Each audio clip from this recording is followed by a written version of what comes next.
magandang gabi po sa inyong lahat, bayang karerista.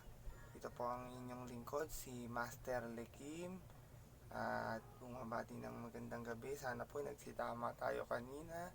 Medyo mahirap po talaga yung karera, sobra. Pero sana kahit paano nakatama tayo kahit konti.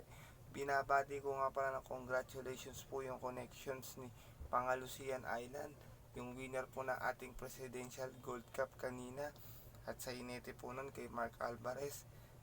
Congratulations po sa inyong lahat sa winning trainer. Nasungkit din po ni Pangalusian Island yung Presidential Gold Cup na naudlot nakaraang taon.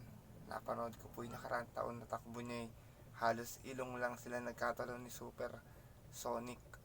Medyo na pwersa po kasi talaga si Super Swerte kanina kay Princess Awin sa unahan. Kaya talagang mapapabor talaga yun sa remate. At napabor naman po yung panahon. Talagang magaling po sa putik si Pangalusian Island.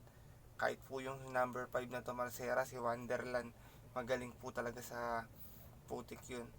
Carry over po yung take all natin kanina, tsaka pick 6. Sa susunod na pagbalik na po ng Carmona yun, ulit ilalagay o paglalabanan ulit. At ito po, balikan ko pa muna yung mga nanalo nung Sabado, itong December 26 sa Carmona, tong race number 1 po, tong galing sa Mabait sa ni NC Lunar. Komento po itong nagpanalo, talagang tingin ko sa susunod kaya pa ulit umulit nito. Mabuti na yung kabayo, talagang nakokondisyon na po. Kumbaga parang nagmamatured na siya. Si Song Portata naman medyo masama lang yung alis niya. Hindi kagad siya nakapwesto, kaya nung diretsuhan late na siya dumating. Hindi ko kasi gano nasabayan si galing sa Mabait dahil pumwesto lang po ito. Sumunod lang to kay Bonus Bonanza. Meron po ako isang bibigay sa inyo dito, yung number 9 na Jacks of Clubs. Abangan lang po natin yan. Makakadihado na po, lalo na po pagbalik ng Malbar. Dito naman po yung race number 2 yun. Sabi ko nga po sa video ko nung nakaraan nung Sabado, graduate na po itong Our Secret, kasi po nakuha na ni Jesse yung kiliti ng kabayo tsaka kung kailan niya parirematihin. Kaya tingin ko talagang para sa kanya po talaga yung karera na to. Ito pong Nice Taiwan, ito po sinubok na. Next time po meron na po yan, abangan natin yan. Tsaka tong Macho Guapito na nasigunda din po. Baka makasusunod na takbo po susunod na linggo, makadihado po yan. Ito naman pong race number 3, di naman po talaga natin makakaila. Sobrang baba na po talaga nitong double sunrise na to. Medyo nakakalimutan lang talaga ng tao, pero talagang lutang na lutang siya dito sa karera na to. Si Rapa naman po first time tumakbo ng San Lazaro, pero napakaganda naman po ng tinakbo niya. Halos last 300 o 200 meters na lang po ata siya bago lagpasan nito ni Double Sunrise. Ito pong race number 6, yun nga po yung sabi ko na pwedeng umupset kay Brillo. Kasi po, nakitaan ko na to ng buti, itong Heroes del 96 na to. Gamay po to ni JB Hernandez. Tsaka hindi po maganda yung salida ni Brillo nung karera na to, nabugaw po ng todo. Kaya medyo buti po naagapan agad ni Uno yung pwestuhan. Kaya maaga siya nakapagparemate. Susunod po tingin ko makakadihado pa to si Heroes del 96. Ito naman po sa race number 5, nanalong Hiray M. Nako po, isa pa to. Bumili po ako dito. Medyo hindi maganda yung salida, pero ang galing talaga nitong hinete na to, NC Lunar. Nagamayan po niya si Hiray M. Lalo na po pagdating to ng Corbada, tinawag to ng announcer. Kahit palikuan na to, nakita nyo to bandang ilabas na labas. Maaasahan nyo po yan si Hiray M. Kaya sa mga susunod po na takbo niya, pwede natin siya sama sa mga exotic bets natin. Mabuti na po talaga yan. Si Daldalero naman, napaaga ng kuha. Pero pagbalik ng Metro Turf, abangan po natin yan, mananalo yan. Dito, ito naman po, race number 6. Nga po, yung sinasabi ko sa inyo, Lucky No No. Medyo hindi ho maganda yung naging alis ni Rodrigo, natanggal sa stribo si Rodrigo. Pero kung nakasabay po si Rodrigo, tingin ko malalaban po si Lucky No No dito. Yun nga po yung kagaya sinabi ko kanina, Abangan-abangan na po natin to, yung Macho Guapito. Meron na po yan. Maganda na po yung tinakbo niya nitong pangalawang takbo niya. Lalo nung una po, Tarsera siya dumating. Taipan 1, napabayaan sa unahan. Kasi expect ko hahabulin to ni Only One. Pero hindi sila nagbigayan sila. Sayang nga po yung pataya ko na winner take all dyan. Parating namin kay New Give at Anika's Will. Hindi lumagpas si kay New Give kay Taipan 1. Sayang, nakakuha na sana ako ng magandang pambagong taon. Pero okay lang. Marami pang next time, tsaka marami pang pagkakataon. Hindi lang talaga siguro uukol. Napabayaan alam niyo naman po si Taipan 1, pag pinabayaan nyo sa unahan yan, ganun pang bad track, meta nyo na aabutan yan. Can you give next time siguro, tingin ko mananalo na to dahil medyo maganda rin tinakbo kay Deo. Hindi lang talaga nila masyado nasabayan yung ere no 14, kaya pero tingin ko parang kinapos na lang siya. Dito po SMB, ito maraming nalasing dito sa kabayan na to. Bigla na lang tong pumutok, banderang tapos. Wala po talagang pinauna to, malayo po nanalo to. JB Gusi po pala rin nito, hindi ko kagad napansin kahapon. Mabuti na po pala tong kabayo na to. Marami talagang nabigla dito sa SMB. Kaya tingin ko next time kaya pang umuwi. Kasi alam naman po natin yung mga galing sa maiden na kabayo, pag ito yung nilagay sa mga group race, maaari po talaga silang makachamba tsaka maka long shot. Kasi po hindi man po sila nakagraduate ng mga maiden assignment nila, medyo angat naman po sila pagdating sa mga normal race, sa mga rating handicap base natin. Kasi po medyo may mga edad na din po yung mga nandun nakasali, sila po mga bata. Iba po kasi yung potential nila tsaka yung potential ng mga mga veterano. Kaya po di po talaga malabong magkadihaduhan pag may mga batang kabayo sa mga regular race. At Chesapeake Bay, abang-abangan lang po natin yan, bayang karerista. Baka po manalo na yan sa mga susunod na balik ng Metro Turf. Kaya yan, inaabangan ko po talaga yan. Para sa akin meron na po talaga.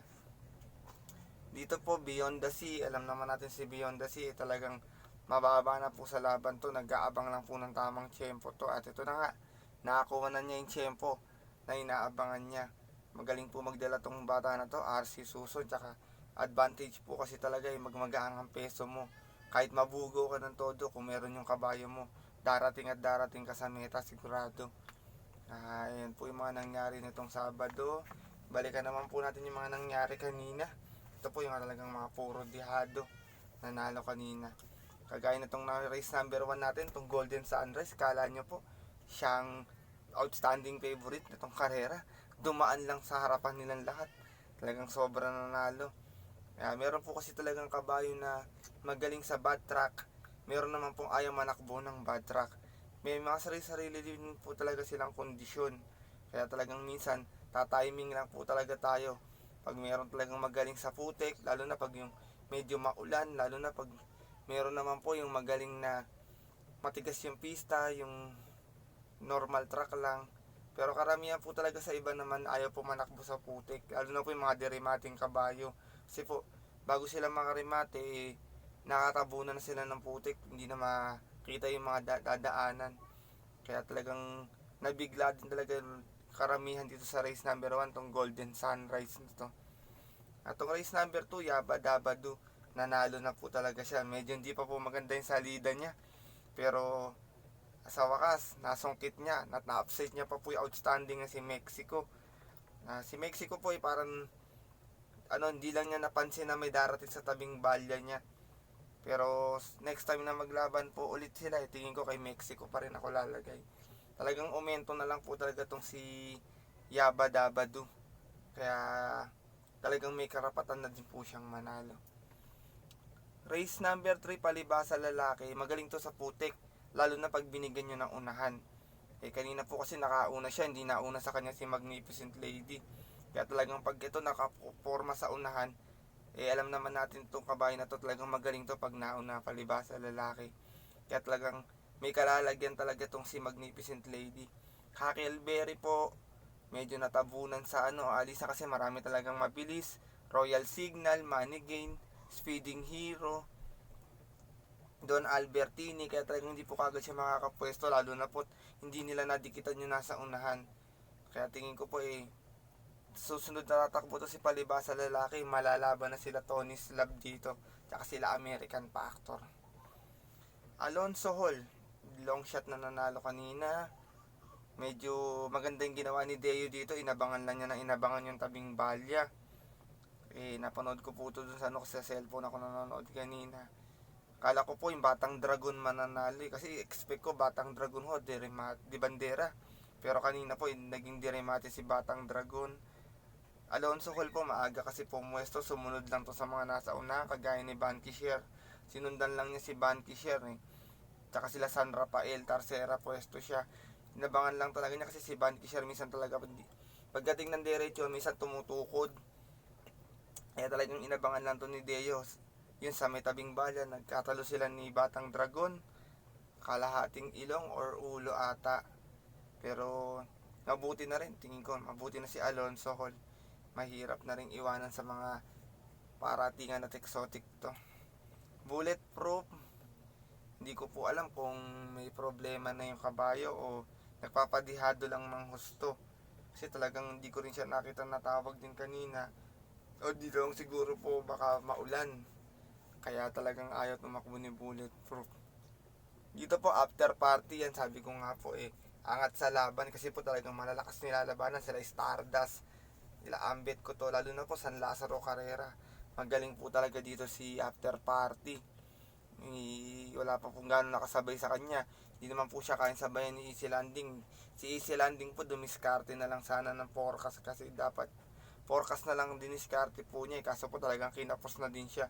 Kaya inabot na siya ni Doktora. Tingin ko pag uumento na to si after party, basta tawag dito rate lang po, tingin ko makakaya sunod-sunod ng panalo to. Doktora po pag medyo isang gaang pa ng laban nito, tingin ko mananalo na to. Tsaka wag lang bandang loob yung pwesto kasi medyo matatabunan ho kasi talaga siya. Race number 6 naman po, Alessandro, wala nakasakabay sa unahan. Last time araw na tumakbo si Alessandro pagkakatanda ko po ata inaabot na lang to sa meta. Checkin natin kung sino yung nakalaban ni Alessandro nun. Inabot na lang to sa meta nung huling tumakbo to si Alessandro. Kaya talagang kanina pinabayaan nila talagang may kalalagyan sila kay Alessandro. Alam niyo naman po si Alessandro pag nauna talagang napakatapang po sa laban niya. Nas kagaya pa po niyan, bad track kanina. Kaya talagang malalaban sila kay Alessandro. At pagkakatanda ko po kasi talaga ito, inabot lang to nung huling tumakbo. Ito inabot lang po siya ni Filipino Emperor nung huli siyang tumakbo. Kaya talagang kanina wala. Finish or not finish, pass your paper talaga sila. Habana una na, medyo maganda na yung tinatakbo. Siguro pagbalik ng Malbar, mananalo na to. Medyo hindi pa siya siguro recover ng maayos. Ito na po yung race 7 natin. Talagang napakaganda po, lahat talaga nakatutok dito. Talagang napakagandang karera. Andalusian Island, Loyalty bet ako dyan. Napakagaling ng discarding ginawa ni Mark Alvarez.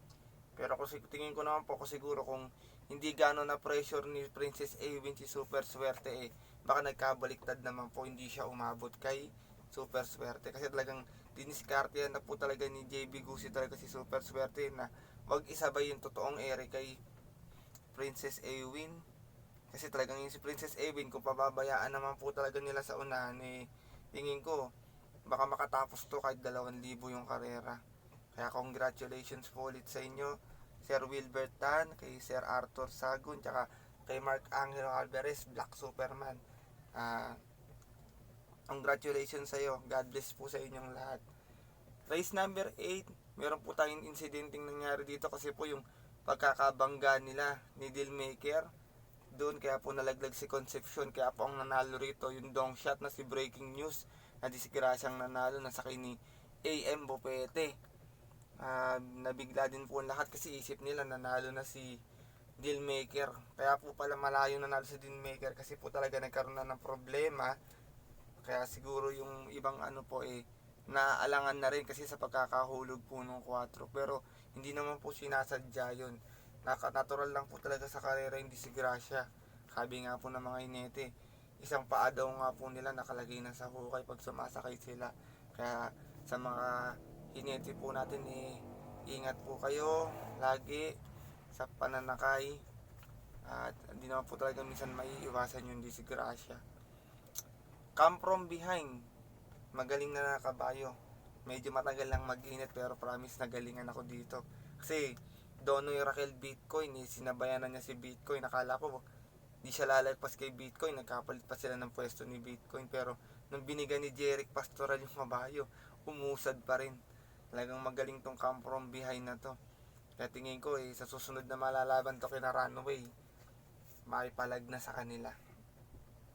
Race number 10, Pinky's Magic, medyo kinapos kasi nasabayan ni Imperium. Pero kung si Pinky's Magic ang nauna, baka tingin ko po hindi naabuti ni Tequila Princess. Tequila Princess po medyo maganda na yung sinalida, kaya talagang may panalo na po. Kaya nga siya ang tip ko nung kanina, ang primera ko siya kasi nung huling tumakbo siya segunda, talagang meron na po talaga, tsaka sobrang baba na talaga. Makabebe, hindi lang po maganda yung salida, naiwan po sa largahan yan. Kaya medyo na late po ng takbo. Pero abang-abangan na po natin yan, yung 8, si Makabebe. Baka biglang makadihado yan sa mga ibang karerahan po. Dito po sa race number 11, I Love Mati. Nagpa-change rider po so ito. JL Lazaro ngayon, PORP, maganda yung diskarte. Ito naman po si Isaiah Will. Puro buka ang inabot. Napadpad sa labas si Deo. Kaya talagang medyo late na rin talaga siya mga karimati kay I Love Mati. Kasi pag rekta, nakaiktad na to ng 2 kabayo. Siya, nasa buka pa. Kaya kung makapantay man po siya, sigurado tapos na din yung karera. Willy, parang hindi po na nakabo dito sa Carmona. Kasi magaling po talaga to sa Malbar. Lalo na po yan sila si Kihor. Si Sultanov naman po, first time ata pong tumakbo ng San Lazaro kasi kabayong Santa Ana po yan. Kaya siguro pagbalik ng mga kabayo na to sa kanilang pista nila, mananalo na sila. Ito po yung last double natin, Agidaw, numero 1. Maganda yung panalo niya. Sinabayan pa siya ni Mini Model, nilabanan siya ng 1-on-1. Pinatunayan talaga niya na talunan niya si Mini Model. Yung pumorkas dito, Raha Bago, talagang matapang sa laban niya, lalo na pag San Lazaro Carrera. Talagang nadisgrasya lang pala talaga si Agidaw nung natalo nun kay Silab. Pero ngayon po, pinakita niya talaga na may karapatan siyang mayamado. Kaya lalo na pag binalik ng ng Naik, mas magaling po doon yan si Agidaw. Tingin ko mananalo pa to ulit. Dito po yung meron na po to sa susunod, abangan natin, Westeros. Maganda rin tinakbo niya kanina, pang-apat siya dumating. Tingin ko ginagalaw-galaw na, tsaka bumabalik-balik na po yung kondisyon. Kaya hindi po ako magugulat kung makakadihado to sa mga susunod na linggong darating. Itong last and final race po, Denderen. Ito po para sa akin, sinama ko po to sa tip ko kasi nung tumakbo to nung huli, bumalik pa kina 616, tsaka talagang meron na po yung kabayo. Kaya talagang kanina may karapatan din siyang mayamado o biglang bumenta na kasi talagang yung takbo niya hindi na po makakaila. Amelia po, kasi change rider po ito, si R.O.N.U na po ata sumakay dito. Kaya medyo hindi na siguro sila nagkagamayan ni R.O.N.U. Pero segunda pa rin po siya dumating. Itong Baywatch po, pumasok sa balya naman. Nasa labas to pero pinasok sa balya. Yun lang po yung mga masasabi ko sa mga nangyaring karera kahapon po tsaka kanina. Sana po kahit papano nakatama tayo at nakachamba. Sa susunod na linggo po Naik, sana magkaroon na ng double para po makapanaya na ulit yung mga bayang karerista natin. Kasi yun lang po talagang ang iba bettings nila double forecast lang po. Nagpapasalamat po ako sa mga bago kong subscriber at lagi lang po kayong mag-antay ng mga video upload ko. At saka sa mga FB group po, pa-share naman po ng video ko at paki-subscribe na din po at mag-like yung notification bell natin para po updated tayo sa mga tips ko tuwing Sabado at Linggo. Pakatungtong lang po ng kahit 100 subscriber, masayang masaya na po ako. Maraming salamat po ulit sa inyo lahat. At ito po si Master Lekim, ang inyong lingkod, na magbibigay ulit ng tips sa susunod na linggo. At bumabati na po ako sa inyo ng Happy New Year sa lahat po ng mga kaibigan ko sa FB group at kahit saan man pong mga lugar. Ingat po tayo palagi at huwag po natin kalimutang magpasalamat lagi sa Panginoon. At ang masasabi ko po, ito nang masasabi lagi ni Master Likim, ang karera po ay tapat-tapat lang. Minsan po talaga swerte, parang tinuturo na sa atin yung tatayan natin. Minsan naman po malas. Kaya po, wag na po tayo mawawalan ng pag-asa, tsaka magtiwala lang tayo sa Kanya. Kasi pag binigyan naman niya tayo ng chance na tumama o makakuha ng biyaya, magpasalamat po tayo sa taas at wag po natin kalimutan sa na tumulong sa ating kapwa. At yun lang po, magandang gabi po ulit. Salamat po. God bless po sa inyong lahat.